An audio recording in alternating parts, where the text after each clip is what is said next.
What is up, everybody? Welcome back to another NBA Rundown, courtesy of Run Pure Bets and Run Pure Sports.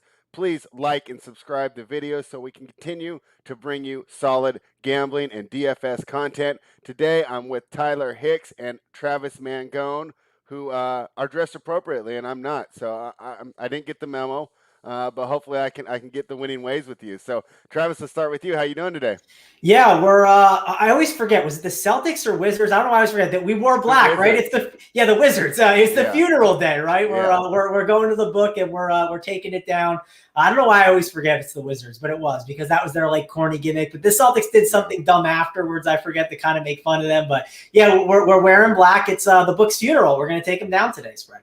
Yeah, I mean, that's a great memory. If you can remember back when Otto Porter Jr. was good, you definitely got some good NBA knowledge in your head. So good to hear that. Tyler, you did great on the show yesterday, right? You gave out the Randall assist. That Dallas first half was an easy cash. So looking forward to seeing what you're coming back with today. How you feeling? I was just trying to keep the momentum rolling. And that Boston team was led by Isaiah Thomas, wasn't it? Yeah, that was a while ago. Because they won the whole series by bringing Gortat out on a pick and roll on every single play, and Scott Brooks, being the genius that he is, decided we don't need to make an adjustment. We'll just let Isaiah score every possession down the end of the game. Did you hear about the Westbrook just kind of like blowing him off yesterday? No. I'll have to send you a link that I guess like he was just like, you don't know what you're talking about, and just like ignore him. To the coach? Yeah. He's probably right. I mean, Brooks is the worst coach in the NBA. Like, he gives Luke Walton job security, but enough of 2015. Let's jump into today's games. The first one we got, it starts, in 55 minutes. The Memphis Grizzlies heading to Oklahoma City to play a G League team and Shai Gilgeous-Alexander. Let's look at the Fantasy Labs report real quick. Out, Al Horford, Josh Hole, Theo Maledon, Darius Baisley, Lou Dort, and Svi, can't pronounce it. In, Shai Gilgeous-Alexander, and George Hill's out too. So, boy, talk about stars and scrubs. The Oklahoma City Thunder are doing that on the court. What do you think of this game, Mangone? Yeah, I will say, like, I love, maybe it's just because I'm a basketball fan. I love the NBA. I love when these teams are playing like absolute just nobodies, right? Like, I'm all for that. Like, just develop these kids. Like, I don't need to see LaMarcus Aldridge. Like, we've seen it. Like, no thanks. I don't want to watch these guys. I don't need to watch Al Horford. I wish there was a team. Can we, like, this is like a total fantasy here. Can we have a team where anyone that's a reject, like that, any team's just like, we don't want him anymore. And they mutually part. Can they all go join like one, like, extra team in the NBA that we create, and then they all play with each other? Why don't we just designate that to be Sacramento? That's not a bad idea either. Sacramento can pick and choose who they want to bring in there. De'Aaron Fox can try and carry them. I'd be for that. But yeah, I would love to. Like, I think it's going to be fun to watch this Thunder team over the next couple of weeks. Got a lot of young guys. I'm curious to see how Poku is. I heard he's like developed a bit, so I want to see how he looks. But Poku's 3.7K. Last game out, played 30 minutes. He was playing the small forward position, right? Like, it was not the most ideal fit with no Horford there. This could be a little bit of a better spot for Poku, so don't sleep on him. Moses Brown, he should obviously be pretty good in this spot. You saw the last two games, 19 minutes, 24.5 fantasy points, 23.75 fantasy points in 27 minutes.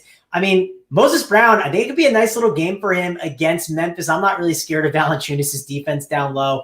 I think it could be a pretty good spot for a high-energy guy like him. So, like him in DFS, think he makes a ton of sense. I'm in the camp where when you have these like young guys playing, like, they're playing for something, right? Like, not to say Memphis isn't playing for anything, but like, they got to get excited for these kind of games. There's a different kind of energy, I think, brought to the court. So I would be on the Oklahoma City side. Obviously, like, I'm sure it's going the other way. So I'm going to wait until tip-off. But spread, what is that? What do we got on this game? What's the spread right now currently? All right. So if you're sharp like Tyler and you're a Run Pure Bets member and you on the spreadsheet, you're sitting at -5.5 for Memphis. But if you're not and you're just tuning in right now, the lines moved to 7.5. So Tyler was on the right side of the market. I don't know. Did you have? Were you talking to the OKC trainer there, Tyler? Did you know that when you put that play out last night? No, but I just try to like put myself in that situation of how these guys act, and it's like, it's like you already knew Horford was probably sitting on the second leg of a back-to-back. Baisley's been out for a week. SGA was the big question mark. He's going to play. but then he loses his other 4 starters. So I just think Memphis's defense is just going to roll them here and just suffocate them. SGA is going to feel like Jimmy Butler when he ran with the third team against the Minnesota Timberwolves in practice. So we'll see how well he does there. So at 7.5, what do you think of this number, Travis? Would you think that the Stars and Scrubs or the Thunder can get it done, or do you think Memphis just rolls them? No, I think I'd be on the Thunder side. Like, they still have like SGA there, right? Like, they still have the adult in the room to take care of things, make sure everything's okay. It's not just absolute like chaos, right? It's not like absolute bums out there. So I really do think this is a pretty good spot. And like, if you think about it, when you're the coach, right, you're trying to develop some of these younger players. You want them out there with SGA. I'm assuming he's going to get the full run unless it blows out, right? Of course, if it's like a 30-point game, yeah, then he's going to be put on the shelf and call it a day. But I think OKC hangs in this game. I would want to take their side. They've been playing better basketball. They're one of the best teams in the league against the spread as well. I mean, if we were doing Coach of the Year awards like the way they probably should be done, OKC's coach would be up for it, right? Like, there's no doubt in my mind. He's done a great job coaching up this team. Of course, that's not how it works, though, right? It'll probably go to Quinn Snyder for them getting the 1 seed, right? That's just how the Coach of the Year award works. But yeah, I think that you can make a case for that. I like this OKC team here. I would be on them. And in DFS, if you're playing this little 2-game slate, get in some of these guys, right? There's definitely value in some of these cheapies. Moses Brown, probably my favorite. All right. So, Travis, liking Moses Brown here. So, Tyler, if they missed it and they're looking at the 7.5 now, do you still like the Memphis side, or you just wait for a better spot this afternoon? I would just wait for it, like the game to start. You might be able to catch that number live at 5.5. I mean, all you need is a few buckets to go the other way. But I mean, still at 7.5, I think this Memphis team covers. I just think OKC is going to have tired legs after playing yesterday in New York and then having to travel back home to Oklahoma City for this game. Yeah, and there's a team with tired legs that we'll be talking about a little bit later. I like the under in this game as well. Of course, it's only a 2-game slate, so I don't know if the totals matter as much, Travis, for DFS. But I think the Thunder are going to have problems keeping up, and we should see a slow-paced game. Do you agree with me on that total there, Travis? Yeah, I haven't looked at the total enough, so probably not. I don't want to give a bad thought on it. So, all right, but that's Tyler, all you. What do you think of the total? I lean under. I mean, you look at the 4 guys that got announced out: Maledon, Dort. I mean, Baisley didn't play, so we're looking at 3: Dort, Maledon, and Horford. Horford scored 16 last game. Dort scored 14. Maledon scored 10. So there's 40 points SGA's got to make up for in those 3 guys' absence. Yeah, are you worried that they only scored 97 yesterday without Dort on the floor? It might get a little worse, but Memphis is a grit and grind team. Mm-hmm. I think they can win this game like $110 to like 90. All right. Well, that would be quite nice for me because I already put a play in on the under. That's my favorite look in this game, and I missed it last night, so I'm not on the right side of the number like you are. But obviously, I'll be rooting you in. So if you're doing a 2-game DFS slate, there's another, for me, afternoon game. For you guys, it's early evening. But that's the Utah Jazz heading to the Bay Area to take on the Golden State Warriors. And, boy, the Warriors are coming off a pretty bad showing against the Clippers where they lost by 26. But if you watch, the game wasn't even that close. Now, let's take a look at the Warriors' recent games. Lost by 26. Before that, they lost by 22 to Phoenix. They only lost by 2 to Portland, but it's still a loss. And then before that, they lost by, a lot. 16 to the Los Angeles Lakers. So, I don't know. This Warriors team has not been playing well. Utah, of course, didn't cover against the Rockets, but I don't know. I don't really take too much into that game here. I lean Utah. What do you think, Travis? Yeah, I think I lean Utah as well. I see we got people in the chat saying it's Curry's birthday, right? So how will he do on the birthday narrative? We'll have to see. I do think this is a good spot for a guy like Curry because how do we attack Utah? Well, we don't attack them in the paint, right? We attack them with the 3-point ball. And that's what Golden State is going to do, right? They are going to shoot those 3-pointers. But, the one thing I'll say is, and Curry kind of talked about it, he said, like, teams are still kind of coming at us, right? Like they still want their revenge on the Warriors. Yep. And like, dude, like the Utah team, they are not the team to kind of let off on someone, right? If it's a 15-point game with 5 minutes left, Donovan Mitchell's still going to be out there. Jordan Clarkson, all these guys, they're going to keep them out there because they're going to make sure to secure these wins, especially against these better teams. So obviously, if like the spread was like 10 or 11, of course I would think more on maybe being on the Warriors side, but it's only at that 6.5. I feel pretty good about Utah here. And they kind of slept on the Rockets the other day, which I think if you kind of play a game against the Rockets, right, it's easy to sleepwalk through. They're not going to sleepwalk against the Warriors, right? Right. They're a very strong team. They've been playing great team basketball. It's just hard to argue with them. And the real problem I have with this Utah, or not the Utah, I think the Warriors team is when Curry's not on, it's a disaster, right? It goes completely south. And the Warriors are they're really good at having a quick hook, right? If that game is out of reach, they just know it's over and they just kind of pull them off and say, we'll fight another day. And that's one of my fears with this game. I think there's way more blowout risk and potential. When you think of the range of outcomes of how things can happen, I just think there's a way higher range of this Jazz team just blowing them out. I think it's going to be a really ugly game. If I'm wrong, then I get to watch a fun basketball game too, right? I guess there's that sweat equity. I get to watch an actual fun, good basketball game. But I want to put my money on the Jazz here, giving 6.5. All right, Tyler, Travis and I like the Jazz to cover the spread. What do you think about Utah covering this 7 and the total of 233? I love Utah here. I mean, you look at Golden State's schedule this year, and when they played good teams, from Brooklyn, Milwaukee, the Clippers, the Lakers, Denver, Utah, and Phoenix, they played 12 games. 2 against Brooklyn, Phoenix, and the Lakers, 3 against the Clippers. They're 2-10 in those 12 games, and they're losing by an average of 20 points. So when they got to play these top teams in the league, they're just getting ran right out of the gym. Utah has great ball movement. Curry was yelling at Oubre and Wiggins for their defense a few days ago. Mm-hmm. He's really going to be pissed today when they get lost in the shuffle. All right. Do you think this game goes over or under? I'd lean over. I think both teams could just rain threes. All right, Travis, when we're looking at DraftKings now, assuming we're doing the 2-game stack, we're going to load up on OKC cheap guys, so we'll have some spend up options. Who would you think that you would want in the higher tier of this 2-game slate? Steph's at 9,900, Donovan Mitchell at 8,900, Shai Gilgeous-Alexander seems like you would play him at 8,700, John Moran at 8,100. What would you think? Who do you think will be the top guys in the stud category here? Yeah, so on a 2-game slate, like when I'm building out my team, I want to think about like the game script, right? There's only 2 games, so I need to kind of build a story. And the story I'm building, I think, is the Jazz blowout, right? Like they beat them pretty good. And of course, if I'm thinking that, then no Steph Curry for me, right? Steph is not going to be on my team. I'm going to go with Donovan Mitchell, right? I do think if it blows out, like he's a part of it for sure. I think he's going to be, helping with that. Rudy Gobert, I'm torn on. I do think it's a good spot for him. He's 7.9K though, right? So do I want to pay that price? If you think it's one of those slates where like you just kind of fall on him and you need those like raw points, he'll definitely get you there. I don't have any problem with that. I think I prefer him over like a Valanciunas. I prefer him over a Draymond Green. So like at center position, if you're not punting, that's what I probably want to pay for. But I do think I want to maybe go down to Moses Brown as the punt instead.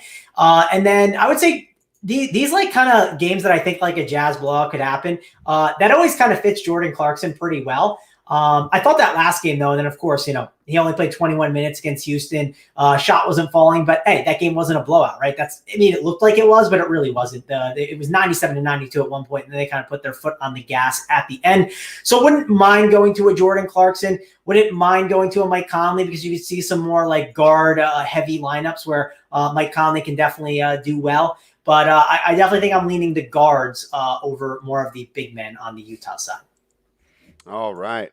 Sounds like a plan. So that's some great information there if you guys want to get it on that 2-game slate. And if not, here's the games that we'll be talking about next because I think it's actually a fun slate for all the evening games, right? So the Philly games are going to be on the evening slate, right? So it's lock 6:30 for you guys, 3:30 for me?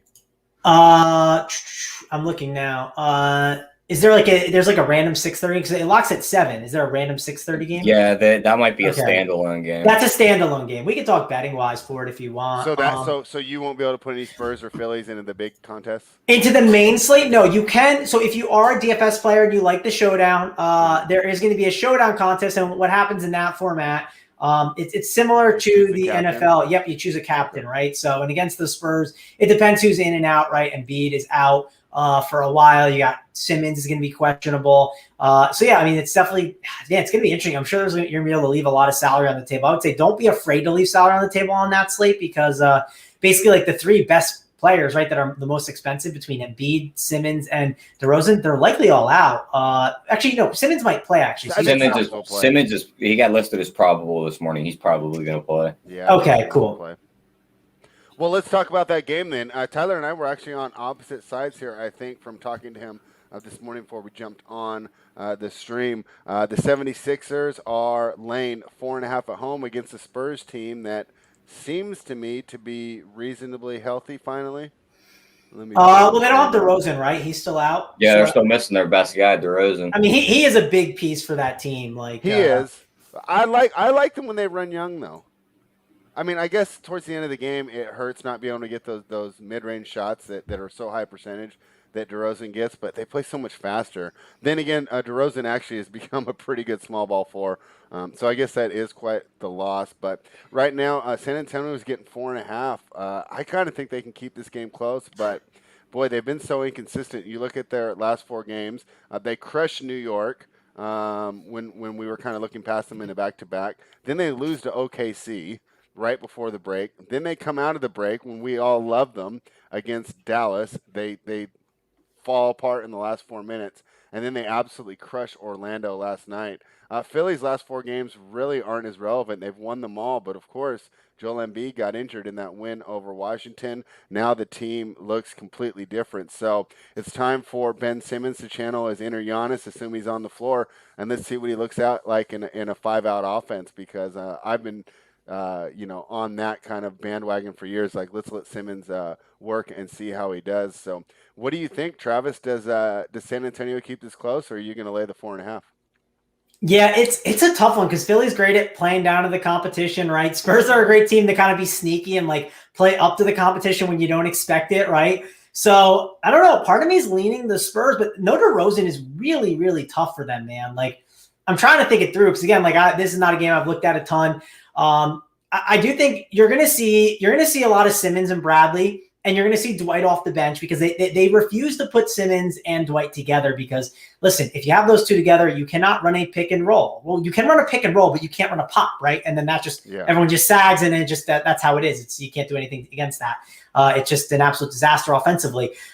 If it's going to be more of a free-flowing up and down, up the court game, which you can see the Spurs play, especially with these young guys, Ben Simmons could absolutely dominate, right? I mean, those games where, like, if you get a game against, like, the Washington Wizards, right, where there's no defense being played, the Portland Trail Blazers, that's where a Ben Simmons going up and down the court is great. Now, if you get him against the Orlando Magic, not so much. That half-court game is not going to tend well for a guy like Simmons. So, thinking it all through right now, I do think Philadelphia can have a pretty good game.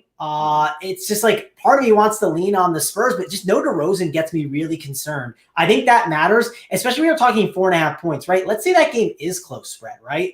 That 4.5 is going to matter because at the end of the game, who are they looking to be the guy to get them that bucket, right?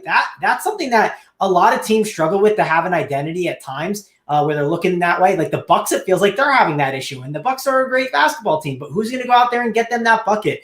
So I think I'm going to lean the Spurs, mainly because I think that the DeRozan loss is bigger than I think the line is understanding. All right. Yeah, and I'm actually a little disappointed that this game isn't in the full slate because I think there's a lot of good if you want to do a balanced build. This would be the game I'd be wanting to choose. You just have to play Spurs spread, and that is never a fun route. Playing Spurs is never fun. Maybe that's part of my what I need to learn in DFS is to stay away from the Spurs because somehow they always sneak into my lineup against your guys' better advice. So, Tyler, what do you think? You like Philadelphia here, huh? Yeah, I like Philly here. I mean, Simmons back. Philly's letting their fans in the arena for the first time. I think that gives that team an extra boost. And, I mean, you look at the Spurs team. I mean, does anyone wow you when you look at their roster? I mean, not for me. I mean, and then you're Keldon Johnson. I mean, yeah, but he doesn't like wow you. It's not like wow, like that's their star. What has his minutes been? Because the last two games I saw, Keldon Johnson's minutes were like an absolute disaster. He got He got like 12. He got 20 minutes the 2 games before, and then last game he got 23. I still think he's struggling with all the COVID, right? Like I think they're kind of still cautious with him. So he had that knee injury too that he's trying to come back from. yeah, I just my worry is like I don't think they're using him as much, and like I think they're just kind of playing around with rotations and different things, right? And like, gosh, Derek White has been frustrating as anything. Yeah. And the other worry I have with this Spurs team in this spot is like, dude, the Sixers have like a lot of guys who can defend like enough of those ball handlers where they can force it out of like the good ball handlers' hands enough. Where I would be concerned. Like I could see like guys getting up shots like that aren't DeJounte Murray, right? Like I could just see the ball getting funneled into the spots where like that's where the Sixers want the ball to go to, and that would be my concern. Yeah, I mean their defense, they should just be able to swarm this Spurs team. I mean, with Simmons, Thibault, Harris, Bradley will be on the floor, Howard under the rim. Yeah, they still have Howard on the rim. I know Embiid is a humongous loss, right? He's a guy that it is going to hurt their offense because when they just need him to go get a bucket, he will. And that's going to definitely cause some issues for them. But they are still going to have that length down low that's going to be helpful. They are still going to have Ben Simmons defensively where, like, I think we underrate sometimes how valuable a guy that can stop someone to getting to the rim can be. Sure, having that rim protector is great, but having someone like Ben Simmons who can basically tell DeJounte Murray every time he takes a step, nope, you're not going anywhere. Yeah, it's like you're going the other way. And it causes really bad possessions, right? And that's something that I don't think gets enough credit sometimes. Yeah, and the Sixers play the passing lanes well, too, so sometimes, they're more vulnerable against guys like Harden and Brooklyn where they play a bunch of ISO because now being able to play the passing lanes doesn't help because they're just going ISO. Spurs like to move the ball. This could be a team that Philly really takes advantage of and gets a lot of steals, gets out in transition, and that's where you're going to see a huge Simmons game. Another thing I think that helps in, like, if we're just talking regular season, we're not talking playoff spread. Right. We're just talking like a regular season basketball game, which is what we're handicapping right now. Yep. Sometimes it's nice to not have another guy like there like Embiid because it gives them that identity to know what to do, right? Sometimes when you have both the guys there, I think that's what causes some of the problems with them not covering games because they mess around a little bit. They try different things and like just the Simmons and Embiid thing. I'm just not a believer that it's something that can work. I think you're going to really see that in the postseason this year. You're going to see Simmons really just kind of go and just not that he's hiding, but he's just going to be non-existent and they're going to really feed Embiid and they're going to be like, what's the point of even having Simmons here? It's not working. And being able to just give them that clear identity for the one game, I think it's going to help someone like Simmons and you are going to see a big game out of him. Yeah, and we always go back and forth on this. I think that Simmons is such a big plus defensively that you can get away with not having him be effective in the half court. But we will see because, I mean, you're right. They're really going to just have to turn into Embiid's team and just turn Simmons into a role player in those half court possessions in those close playoff games. I would say Tobias Harris is the proper number 2 option for the Sixers in those games as it slows down in the playoffs where Simmons effectively come playoff time they got to move Harris to the number 2 offensive option. Yeah, and just literally turn Ben Simmons into a defensive mercenary. Yeah, he should send him at every best player on the other side. Well, I don't get why I get it because obviously Dwight, you probably can't play Simmons and Dwight Howard. Why? Like it bothers me and I understand why. Like Ben Simmons probably has a lot of pride, but like if you could get him to come off the court a little earlier, right? If they're going up against a team that likes to take like their, like for instance, like, Tatum comes off the court for the Celtics early, right? So if you could take Simmons off and then stick him on Tatum for the possession and give him like time where when Simmons is out there, that pace is pushed, right? It has to be a lot of, it's not like, okay, we got the ball, time to get into our offense and run the half court. It needs to be like a surprise attack. Like you get the ball, you instantly give it to Simmons and let him run up the court like Westbrook and see what happens. And if it doesn't work, Simmons has to realize I need to slow it down. Now I need to take my pride and just be like, go in the corner, give it to Embiid and we reset. Like that team would be so amazing if they could just be like one possession, they're really slow. And the next they're just out and running and it's a quick bucket from a guy like Simmons in transition. Yeah, and for such a great defender, sometimes his basketball IQ just frustrates me a bit for things like what you just mentioned. And, I used to think, okay, Embiid's out, more Simmons, more pace. It doesn't always translate that way. Like, it's not an auto over just because Embiid is out. Sometimes Simmons will play slow too. I don't know why. I mean, you're right. He needs a little rust blood in him where he needs to just push, push, push, and attack, attack, attack. I think sometimes he is a little bit lackadaisical. Tyler, the total is 223. Did you have? That's right in the sweet spot for me where I don't like to get involved in the totals. I like trying to take advantage of the high and the low totals a little better. Did you have a lean on the total here? I'd go under. Under I mean, here, okay. And you've been Mr. Under, and they've been hitting. So just like you just said, I mean, these games always don't tick up in pace once it's Simmons' team. Yeah, but the defense is still going to be there. And if they force the Spurs team to try and beat them from the outside, this is going to be a low-scoring game. Yeah, and hey, one thing about a Popovich team, they are going to play good defense because he's not afraid to pull you if you're not giving good defensive effort on that floor. With everybody back, he's definitely got the bodies to do it. So. Yeah, I don't disagree with the under there. So it'd be interesting to see how this game turns out as we all kind of have different ideas on how it's going to play out. This next game, I don't think it's as much fun, but we're going to dive into it anyways. It's the Miami Heat heading to Orlando to take on the Magic. The Magic are now plus 7.5. Let me check. Is Fournier playing in this game? No, Fournier's out again, and the Magic have been terrible when he's out. They're still down. They're still down. Fournier, Gordon, Ennis, Anthony, and Ross is still questionable. Yeah, I mean, this Magic team is just snake bitten. I think it's almost like the injury gods are telling them, hey, guys, blow this thing up. It's not working. You don't need to be the 8th seed for like. They're telling them to finally trade Aaron Gordon.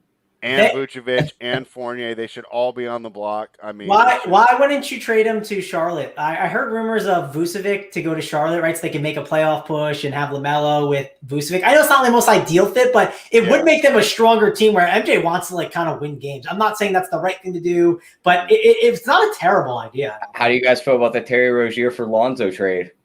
But who wants Terry Rozier? I mean, he's so bad. Yeah. You don't like Rozier? No, I mean, I'm not. I mean, for that contract, he's a volume scorer, a lot of money. I wouldn't. Yeah, I mean, it's just like I don't know. I get it, right? If you need a guy to get a bucket, sure, he can do it, but not for that contract. I'm very price and contract sensitive when it comes to like building a team. I'd rather like not take the risk and on like a guy and like make sure I'm ready for whenever that time comes. I do fall into like the nuts. I want to have it. I want to have the money when that time comes. So. Maybe that's why I kind of hate Terry Rozier, and I'm happy Boston never paid him. Spread. That's funny how because I think they'd be so much better if they had Rozier instead of Kemba. I know. My buddy said that to me too, and I was like, "You're right," but I don't know. I have faith that they can somehow like ship Kemba to some dumb team, but maybe I'm wrong. I just think Rozier holds no value. But maybe I'm surprised you're not pushing for Vucevic to Boston. Yeah, that's exactly what I was going to say. I think that's the best fit for him overall. I think that would instantly make them contenders, assuming they don't they just give up Nate Smith and 2 firsts or something. Yeah, I mean, if that's all you have to give up, like I have this like vision for the Celtics that they're like this like they would be a really good like small ball team with like Brown and Tatum. Like I don't think they need like a traditional center. I think they could get away with like some kind of like Warriors type center, like when they used to have Curry. I'm blanking who it was. I know they had Bogut there, right? But like some dusty dude that's like Bogut that plays like 18 minutes and then they have like a death lineup. I'm like hoping like I would love to see like when you watched last year when they had out there Kemba, Smart, Hayward, Brown, and Tatum, like that was amazing. Like that was a good lineup, yeah. I know. Oh man, like it had flashes of something that could have been, but of course, I don't know. I mean, obviously the way contracts work, and Hayward just had to get out of town. Hayward didn't want to be in that position. He was tired of being the 3rd or 4th fiddle. Yeah, he thought he was walking in the door as a first option. Yeah, and then he realized he was 4th. That's how it goes sometimes. Yeah. So, and good for Gordon Hayward because he's doing really well in Charlotte, and it's exciting for that fan base who've had nothing to cheer for. And actually, you know what? Don't they have the same record right now, Charlotte and Boston? I believe so. Yeah. So, all right. But enough of Charlotte and Boston. On to the Heat and the Magic. Plus 7.5. What do you think, Travis? Are you going to take a stab with the plucky underdogs here, or do you think Miami rolls them? Yeah, I mean, I've been on Miami, and I think I want to stay on Miami here. Sure, I get it. Like, Vucevic could have a good game and carry them the way, but I think Miami is just, right now, they're running with Jimmy Butler, and they're in a nice groove, right? And they're a team that I don't love to bet against. They're just a team that they try hard in the regular season, right? I think I just want to be on the Miami side here. Jimmy Butler, when he is in this, like, I'm trying mode, like that's when I don't want to bet against them. So I'm not going to bet against Jimmy Buckets. This there are some bad basketball players playing today on that Magic side. Imagine what Jimmy can do to him. He's just going to be plucking the ball from them, going up the court, having a good time. So I'm out. No chance I'm betting on the Magic. If I'm picking a side, it's going to be the Miami Heat. Yeah, and I'm not betting this game either. But honestly, if you force me to bet it, I would probably take the Magic. I'm a little worried that Miami has a tendency to play down to their competition, and we might not see 100% effort. Now I'm checking out Fantasy Labs. Bam Adebayo is still out. Does that mean Vukovic just rolls? I mean, he's going to get his buckets probably, right? But like, what are the other guys going to do? I just think it's going to be too much of a problem in general. And like, of course, if Vucevic has a big game, sure, he could do well. But also, he could have a big game and they still lose like that spread, right? I mean, it's very easily like, I'm not going to bank on Vucevic just having an absolutely like on fire night for my bet to get there, right? Like that's kind of the scenarios I don't want to bet on, like where they only have one guy and he's got to basically, if he doesn't play well, they get absolutely blown out and then like it's over. Like I feel like I only have one out for the Magic to get there, and it's Vucevic has to have a big game. And sure, he could have a big game, but I don't love it as much as you think. Sure, the Miami Heat, they don't have Bam Adebayo, and that is going to help someone like Vucevic, but all around they're a great defense team, and they will find ways to make it uncomfortable on Vucevic. They're not just going to let him keep scoring and scoring. The only way they'll do that is if that they're just, up by 10 and they're like, okay, well, let's just have your empty buckets and we'll just keep going up the court and it'll be barbecue chicken and just keep scoring. So Tyler, Travis, not a big fan of the Dwayne Bacon experience. What do you think here, Miami or Orlando? There is no chance I could back this Orlando team with how bad they look. I wouldn't even back this Orlando team versus Houston right now. They're that bad. Now that's a hot take. I mean, that's what we're here for. You look at, they just played this matchup on Thursday night. Vucevic had his big game, 24 and 17. Yeah. They lost that game 111 to 103. Yeah. Now we're expecting. I was on the Magic that game. Maybe that's why I'm having flashbacks. I had plus 8.5. Yeah, and you look at their box score for the rest of that game. The two next highest scorers was the guy you named, Bacon at 21. Yeah. And then Michael Carter-Williams at 17. And nobody else scored double digits on that team. Travis, I know we're down on these guys, but are they going to be cheap? Are you going to put them in the lineup at all? So it's tough. So Jimmy Butler's price has gone up. That's one of the problems, I'm sure. He just keeps going up and up. He's at 9,400. We'll get to it later, but there's a Celtic I think I'll like more than Jimmy Butler maybe. We'll have to see as we talk about it. But he has been amazing, right? That's the one thing. It's like you feel like 9,400 does feel like a lot, right? But if I told you for 9,400, you could have 50 plus fantasy points, like you'd probably sign up for that. You would assume. We talked about Miami. I want to see their schedule, right? Because they are like, they're dealing with a lot of back-to-backs down the stretch. Don't know if it's like going to be here. They go Orlando, then they go Cleveland, Memphis. So they go Cleveland and Memphis on Tuesday and Wednesday. So you could make an argument that if the game does get out of hand, right, maybe they lean off Butler a little bit and they just say, okay, like we have two back-to-backs on Tuesday and Wednesday. Let's not like put too many minutes down on Jimmy. So that would be something I think about when I'm rostering my stud, because again, he's 9.4K. He's not cheap. So I think that the only guy I want to roster maybe in this game is Jimmy Butler. You could make a case for someone like Vucevic because if he could have a big game and all the usage is there, but he's 9.9K. It's like, okay, like I get it. He's going to probably have a pretty big game. He'll probably get his points, right? He'll get 40 fantasy points maybe, but will he get 60? Will he pay off that tag? Or can I just go to Karl-Anthony Towns at 9.1K against Portland? Probably rather go to Karl-Anthony Towns against Portland at 9.1K. Yeah, and Towns had a great game last night and what will be a rematch. So I think you make great points all around in that game right there. And the next game we'll be talking about is the Cleveland Cavaliers taking on the Atlanta Hawks. And boy, for a team that started out great and had all the good feelings, Cleveland's just absolutely fell apart. I liked them to keep it close against New Orleans. They did not. They got absolutely shellacked. They covered against Indiana right before the break.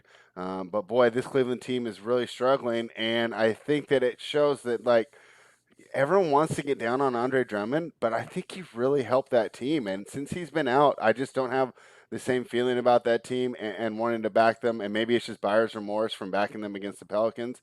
But now I see them getting 5.5 against the Atlanta Hawks. I watched the Atlanta Hawks steamroll my Kings last night. Their offense is starting to come together. I like taking the home team here. What do you think, Tyler? Do you like laying the 5.5 with Atlanta?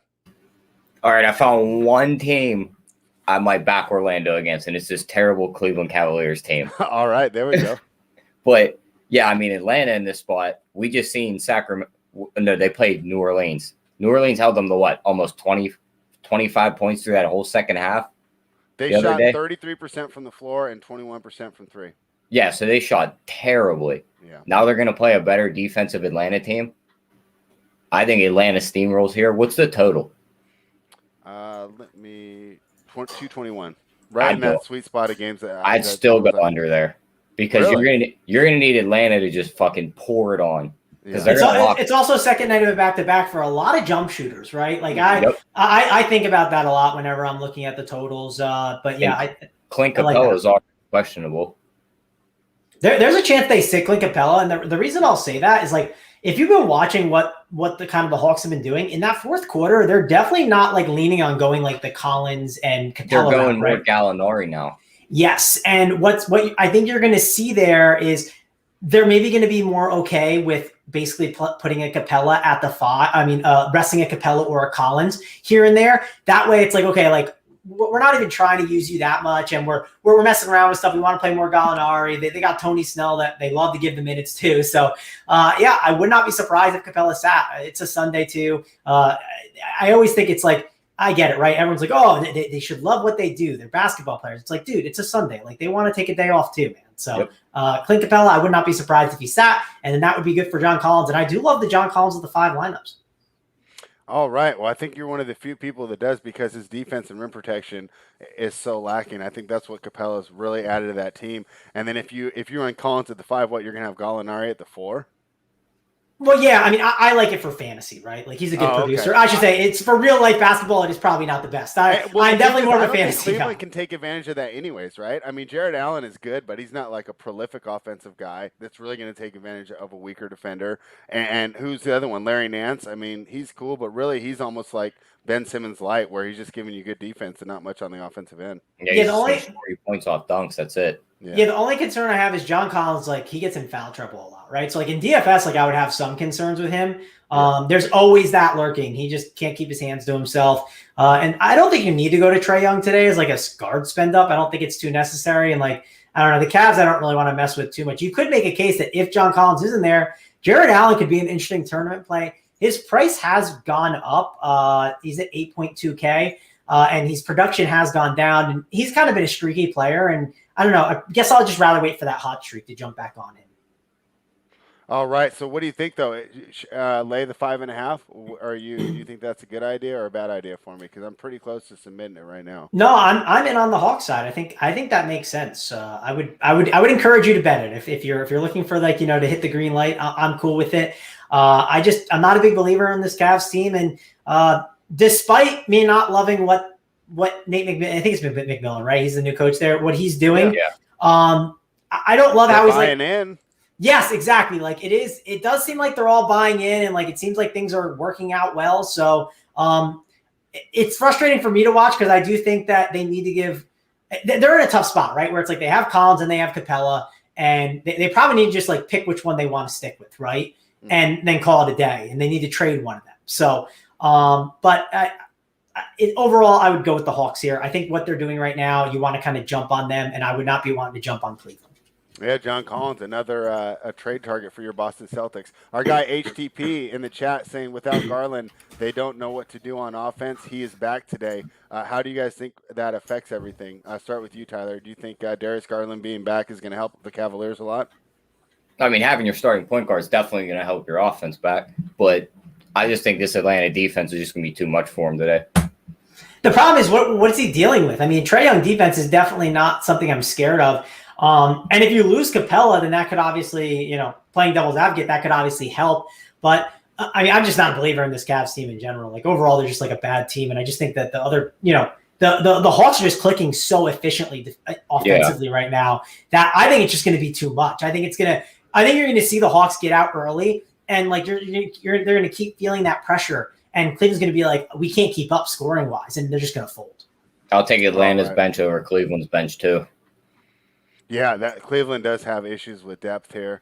Boy, I liked them so much to start the year, and they just fell apart. So disappointed. And I'll say it one more time. I think that they overestimated the amount that Drummond was adding to that team. So let's go ahead and talk about your favorite team and Tyler's favorite team to fade. And I'm talking about the Boston Celtics taking on the flailing, floundering Houston Rockets, who are now up to 15 in a row they lost. I think the record is 18, so they're getting pretty close. I wouldn't be surprised if the Kings hold that record. I'm not sure though off the top of my head. Celtics are 19 and 18, 17 and 20 against the spread.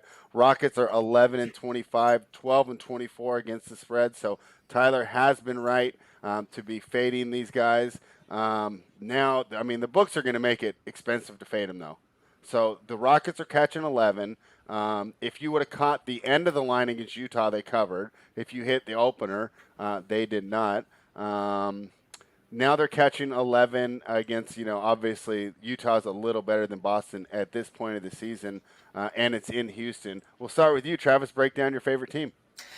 Oh man, so I kind of said that I think it's smart to bet on the Celtics probably like over the next couple of weeks, and the reason why I think it's kind of smart to bet on them is they have not ran their full lineup all season long, right? I mean, they played 28 minutes together. Marcus Smart with Kemba Walker, Tatum, and Brown. So I feel like Vegas is going to undervalue them a ton, and I kind of want to be on the Celtics because I think that they're going to kind of dial it in, get it right, because they need to. And the Rockets are the right team to do it against, but do I want to lay 10.5 points is the question. The injury report is going to be key, right? Who's in, who's out, because we need, obviously, Houston and I have all these guys in, and of course they're all out. So Wall's out, Gordon's out, House. They have Oladipo though, right? Oladipo is someone I was hoping would sit, but man, it's tough. I want to bet the Celtics really bad, but I don't know if I'm supposed to, because it is laying a large number, and when you get to these points with these really rough streaks by teams, it starts to be the value on the other side. So part of me is thinking, man, there could be some small value on the Rockets, but I'm also torn because I said at the start of this break, I was like, I need to be betting the Celtics. I think they're going to start righting the ship and figuring it out, because all year long they have not had the team that you're going to see, because they've only played 28 minutes together. So I don't know, Tyler, maybe I'm being biased, but talk to me about what I'm supposed to do here. Talk to you about this one. Let's hear it, Tyler. I mean, we talked about Utah falling asleep versus this team the other night. Uh-huh. We've watched Boston fall asleep against the Pistons twice this year. Sacramento. Who's the other team? I just had their schedule pulled up. Gosh, the worst part about you saying all this, Tyler. Sorry, you were saying, Tyler? Go ahead. Yeah, I was saying the worst part about you about to say? The worst part about you saying all this right now is this is my fear. Are the Celtics who they are? Are we at the point of the year where teams are who they are and they're an absolute disaster? I don't know. That's my big fear. Man, so I'm trying to pull up the showdown right now. What's Kevin Porter Jr. Priced at? Do you know, Mangone?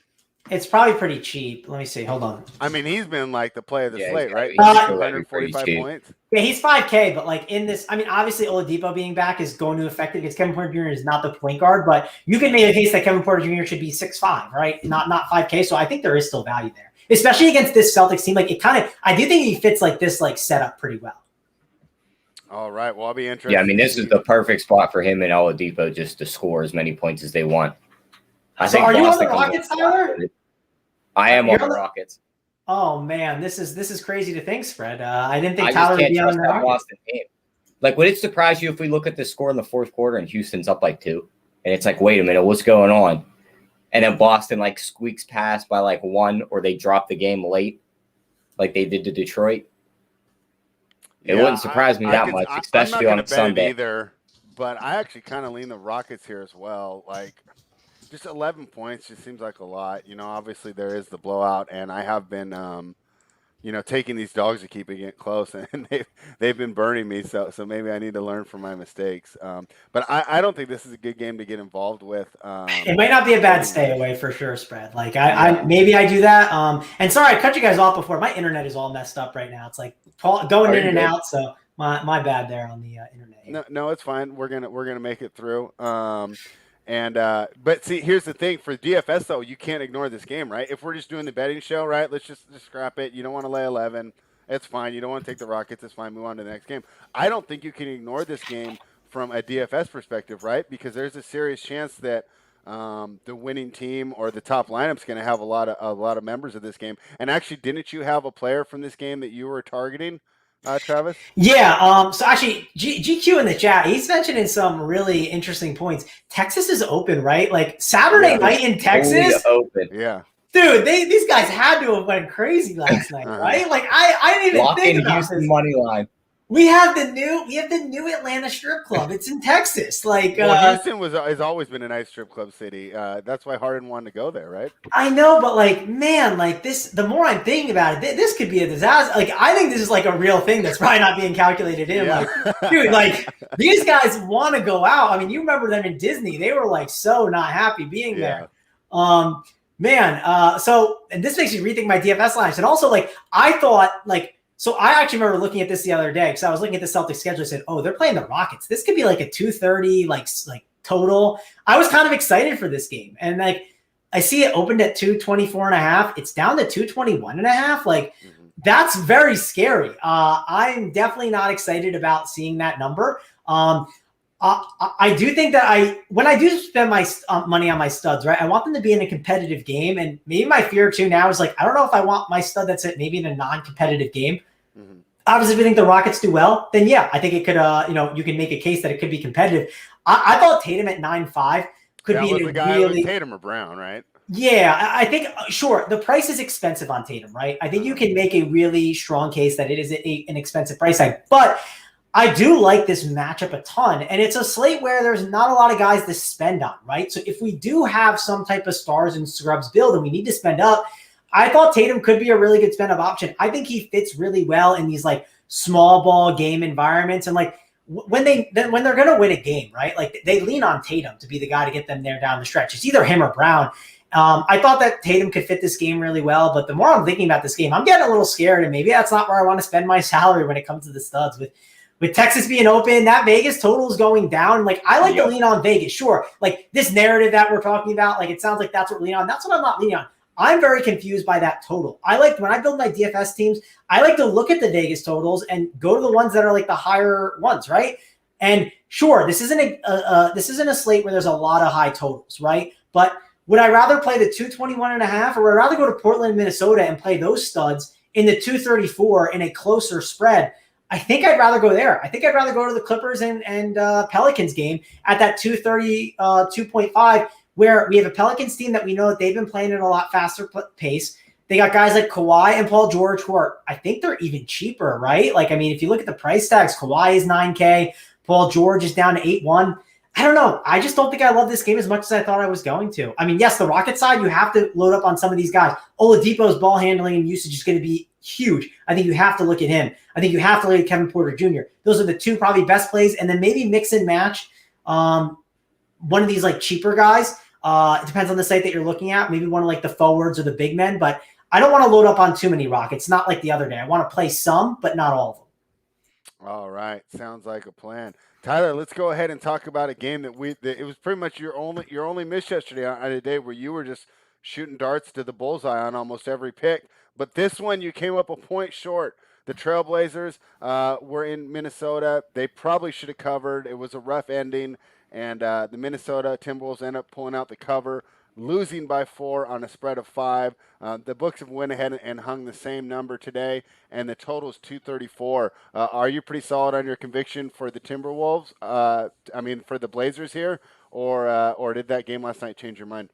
I mean, depending when you got that play in, you either pushed or lost, because it started off at 4 and then it jumped to 5 late in the day. Oh, okay. Yeah, we gave it out at 5 on the show. That was so we lost. But I mean, the thing I love in this game is the total.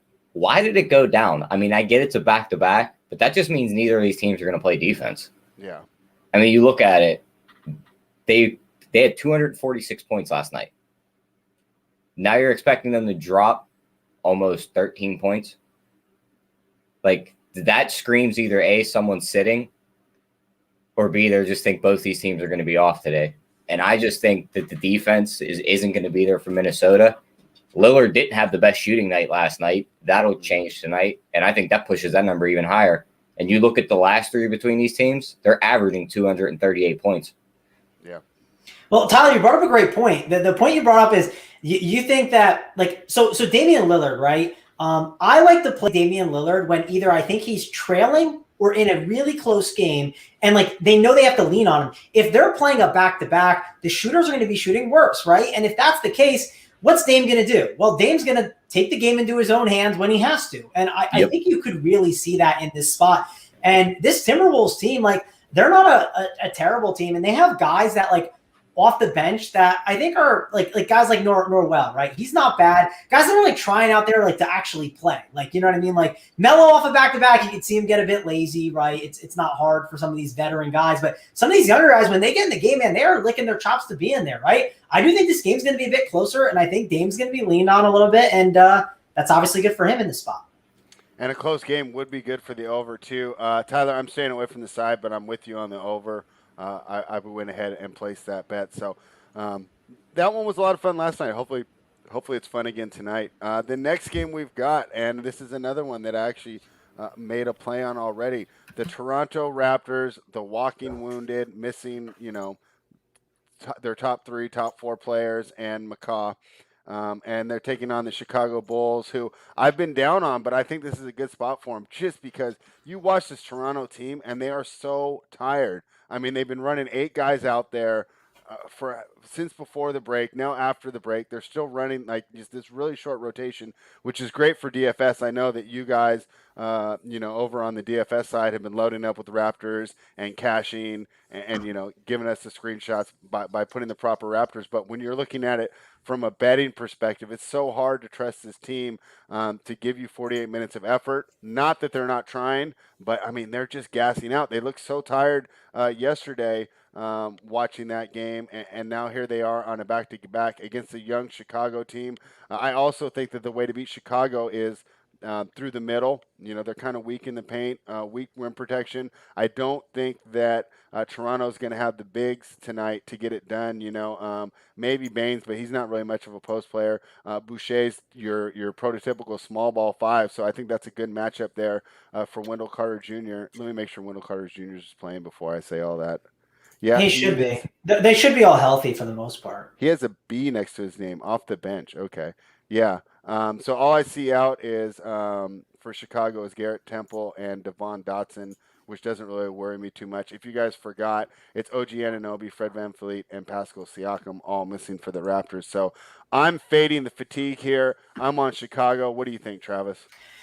I don't hate that being on Chicago here in this spot. I really don't think it's a bad call from a betting perspective. A DFS, I'm trying to figure it all out because, like, man, like that performance yesterday was concerning. And Nick Nurse has talked about, and again, like Nick Nurse is one of those guys. I struggle with his coach speak because it's like he says one thing, but then he always just rolls his stars out there, right? I mean, it's every single time. So he said he was going to do more like hockey line changes over like the past couple of days. So I probably have to dig deeper into their rotations and see how much truth there has been to that. I think if obviously someone's playing well, he's going to keep riding him out. One thing you brought up there is that they're weaker in the paint. And if they're weaker in the paint, I mean, a guy like Norman Powell, I think could really do well here in this spot. Do I worry that the fatigue could get to him a little bit? Sure, but he only played 28 minutes last game, so that's obviously helpful. Is he going to draw Zach LaVine defense, or is that going to be Kyle Lowry? I believe it'll be Powell will get LaVine. I'm curious what you guys think. Any takes on that? I would think so, too, because I'm thinking Kobe White's smaller, so they'll put him on Lowry. But either one's a good matchup for both of them, he's another one with a B next to his name spread. They're switching up their starting lineup today. Satoransky and Thad Young go in for Carter and Kobe White. Oh, are they? That's weird. Yeah, he's switching up his lineups today. Is Satoransky that much of an upgrade defensively? I think the reason why they want to do it is, one, the defense, and two, it naturally puts them into that stagger where it doesn't hurt their offense too much later on. And it lets Kobe White just torch second units. I guess I'm not against that from the offensive perspective. I definitely think that Thad Young for Wendell Carter is a smart move. Another reason I think they're going to do that, and it would not shock me, I saw I saw Billy Donovan talk about Wendell Carter, and this could be a good spot in the future to be betting some player prop unders. If you see Wendell Carter going up against like a Steven Adams or a DeAndre Ayton, like a big bodied center, and Aaron Baines, you can make a case as a big bodied center, right? You know, he's the guy that they can put on Embiid. If Baines is going to be in there, they do not. Wendell Carter Jr. has talked about how that gives him a ton of fits. He's like, I'm not as good against those guys. He's better against the more small ballish lineup centers where he can really feast inside. And I think that maybe they've just decided that they're just trying to every night they're going to buy in as a team together and put out the best lineup that they can. And Wendell Carter Jr. off the bench, it probably is better. Maybe him against Boucher. I mean, again, I know Boucher is a great shot blocker and all, but I know Baines' big body is going to be at least a problem for Wendell Carter Jr. He's not going to be able to do anything against that. Yeah, and we talked before the show about how Baines didn't get a lot of minutes last night. Could be an interesting spot for him, or he could just get run off the floor as Chicago goes for a quicker lineup. So I'm kind of actually having problems figuring out which way that goes as far as his minutes. I'd probably stay away from him. Last night was the first night that Norman Powell had that icicle next to his name in about 2 weeks because he had been in like almost every winning lineup. So you think he returns to form tonight, Travis? I mean, this is like, I feel like Big T always talked about Brogdon. He said Brogdon was a terrible player and then he played him a lot. I said Powell's a great player. I played him once and like it was awesome. And then like I stopped playing him. I don't know why I did. I just did. And then yesterday, of course, I play him and he hits the snowflake next to his name and I'm all sad. And now I have to relive that today and see if I want to kind of make that decision and play him. I'll kind of let roster construction dictate if I'm going to do it. I kind of forced Norman Powell in yesterday more than I think I needed to. So I'm going to let roster construction kind of dictate it as I kind of run projections. But I think he's a solid play. I think it makes sense. I think it makes sense to kind of get exposure to Raptors because Chicago is not good defensively and their minutes are secure, right? I talked about on the weekend, sometimes some weird stuff can happen, and it's kind of nice to lock in some safer plays. So that's definitely something I'll be thinking about when I'm constructing my lineups. All right, Tyler, the line's -3 and the total's 230. Are we going to get another under from you here? And do you agree with me on Chicago? I actually like over here because I think Toronto's I think Toronto's not playing any defense today. I mean, they're going to be fatigued. They ran everybody out the dress yesterday at least a couple minutes. So I expect that again today. They're just going to have no names out there at some point. Chicago should roll here, but I also don't want to back this Bulls team right now because we're not sure. We just seen them the other night. They played Philly in a great spot. They lost the game by almost 20. They were in a great spot the couple nights after that. I think they barely won the game. So it's like I just don't want nothing to do with the Chicago team right now. But I would bet a prop or two in this game, and it would be LaVine. Let's hear him. We love the props. LaVine over his points or Kobe White over his points. Prefer Kobe White since he's going to be going against the second unit. He should just torch them guys. Yeah, to be fair, there's not much of a second unit with they only have 8 people on the bench, but I definitely agree with your logic there. I like Chicago there. And, hey, going over in a Bulls game isn't bad because these guys, they don't really defend that well at all. Let's check out the last game, and you had touched on it a tad earlier, Travis, for the DFS potential. But let's start just taking a look at the line and the total. It's the Clippers heading to New Orleans to take on the Pelicans. I think this game is lined about right. -6 for the Clippers. Like I said, it seems right to me. Pelicans coming off that absolute shellacking of the Cavaliers last night.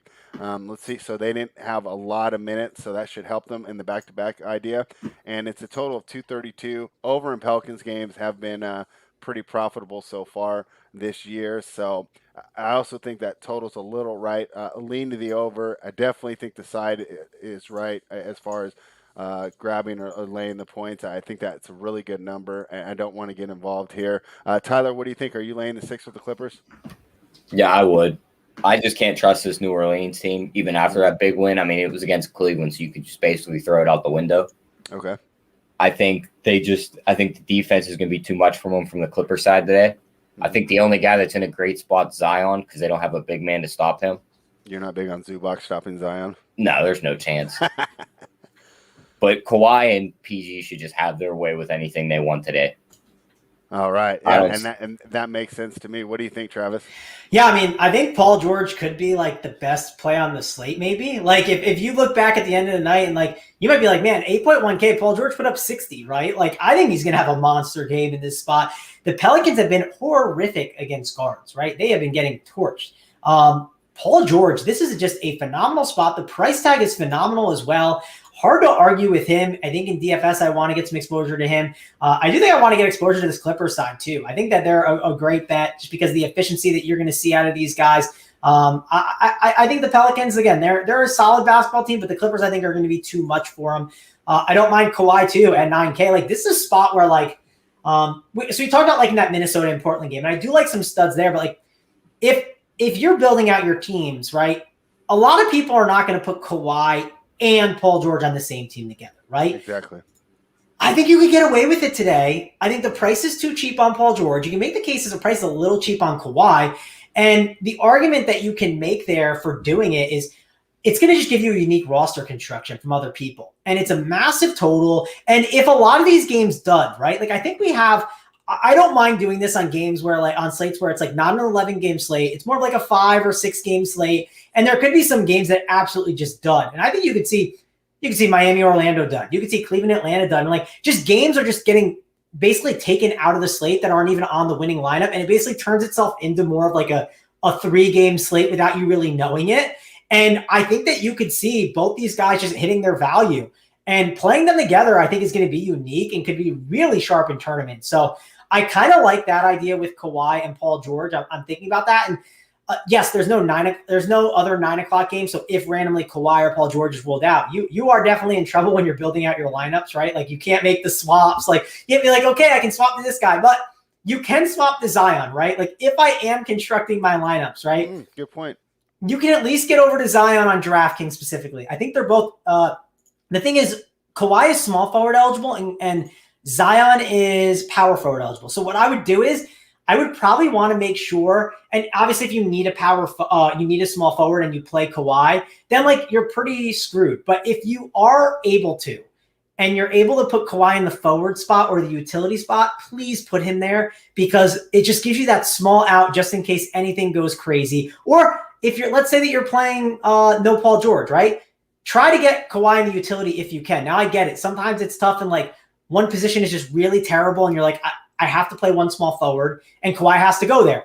It's not bad though to maybe have another guy to have a backup plan. All I'm saying is it's the Clippers. It's a Sunday night. There's nothing else to swap to. If you build your team, once you say, hey, that's my team and it's done, and if it has Kawhi on it or Paul George, look to find the secondary option, because you never know when that news could hit. It could hit at 8:58. And if you already figured out what your swap is, you can then go and do that right away without trying to figure it out. That's something I would look to do for sure. So, yeah.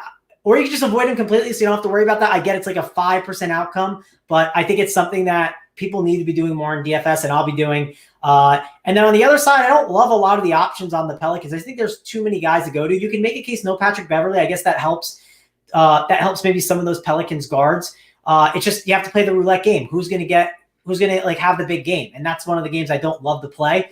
Lonzo 6'5". Eric Bledsoe is 5.1K. The minutes have not been there though, so that's obviously a concern. I just don't know if I want to play the roulette with these Pelicans. I think I just want to maybe play Zion only and then call it a day. I think it's loading up on those studs and Paul George, Kawhi. Maybe mix in a Lou Williams because he's kind of cheap, and with no Pat Beverley, I can help him out. And I talked about how the guards are struggling, and then I think I get some Zion Williamson. And Clippers, I'd be betting that side over the Pelicans.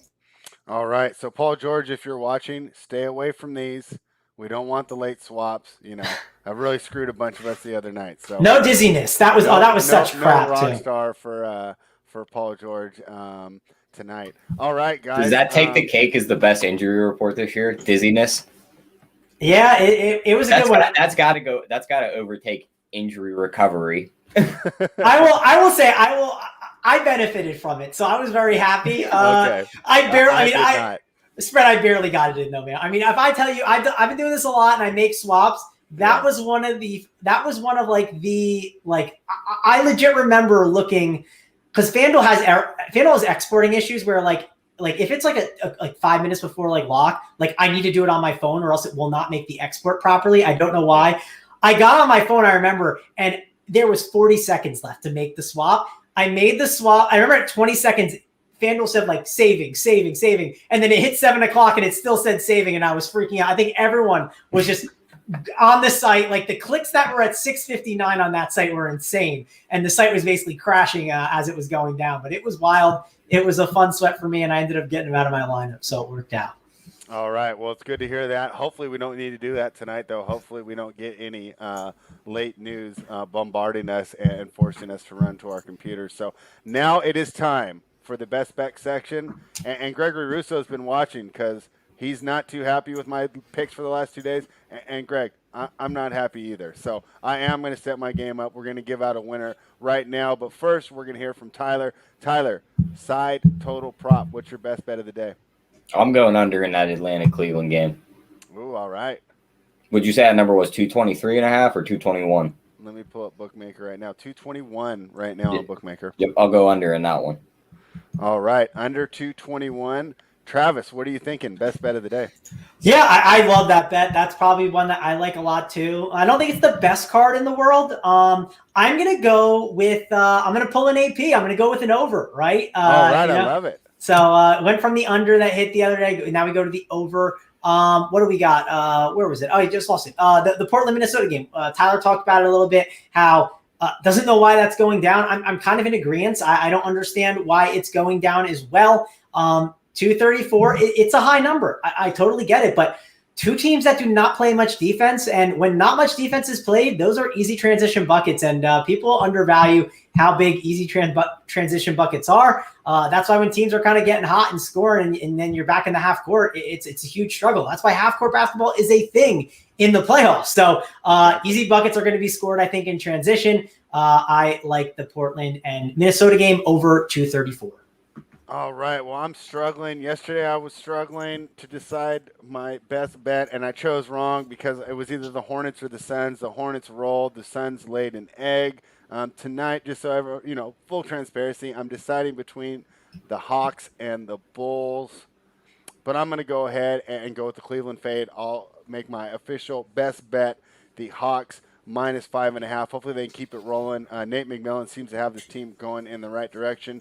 And we talked about Cleveland and all their struggles since Andre Drummond has left the lineup. So I'm going to go with Hawks minus 5.5. Tyler took the under 221 in that very same game, and Mangone is on the over. In which game did you get the over out in? The Minnesota and Portland game. Okay, and I already have that bet as well. So I've made that bet as well. Over 233. I love it. Do you guys have anything else before we get out of here?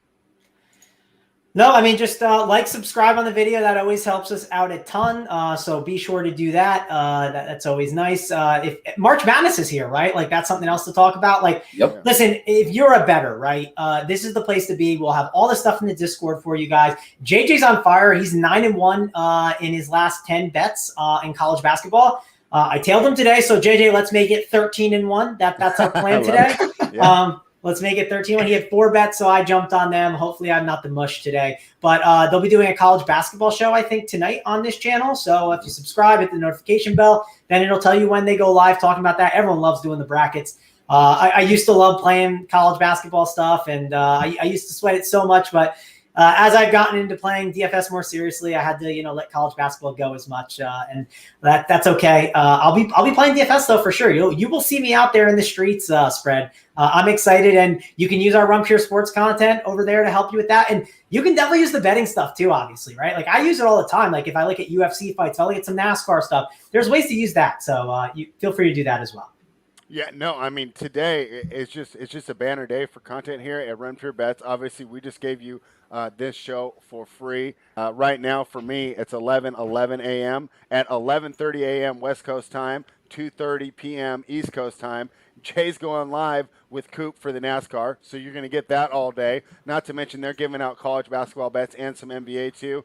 Jay, for not knowing the lineups, has just fantastic entry points. Live betting the NBA is just a marvel to watch. And then this evening, you'll get the college basketball show, right? So, I mean, we are jam-packing the content on Sunday for the members. Please head on over to Run Pure Bets to join. Bets 25 off is the promo code that you can go ahead and get started on. And like I always say, go ahead, grab the value, become a member of the DFS side as well. It's only going to be $100 a month, so it's only $40 more. Normally, the DFS side is $80 a month, so you're just getting a great value here, and you can learn so much from these guys, even to help your betting as they break down the lineups, disseminate people going in and out. This is going to help you find out who's covering the spreads, because a lot of times these backups and these obscure players are the difference, like, say, yesterday in that Minnesota game between covering the spread and not covering the spread. You have to know every minute of the game going in and out, and you want to be familiar with the players, their strengths and weaknesses. Tyler, you got anything else for everybody before we drop? Nope, that's it. Let's just cash some tickets tonight. All right, we will be back tomorrow at 1 p.m. Eastern time. It'll be Hoop and I breaking everything down, and then Travis returns on Tuesday for JSU, and what is sure to be a short show because you guys never talk too often, so that'll be a quick one on Tuesday. But make sure you guys tune in for that. We'll bring you NBA rundowns pretty much for every day for the rest of the regular season. So that's a little challenge I've given myself. We're doing great so far. The results weren't there the last couple of days, but we're going to get back in the groove. This is a long season. It's definitely not a sprint. It is a marathon, and we're happy you're here with us. So thank you for joining us,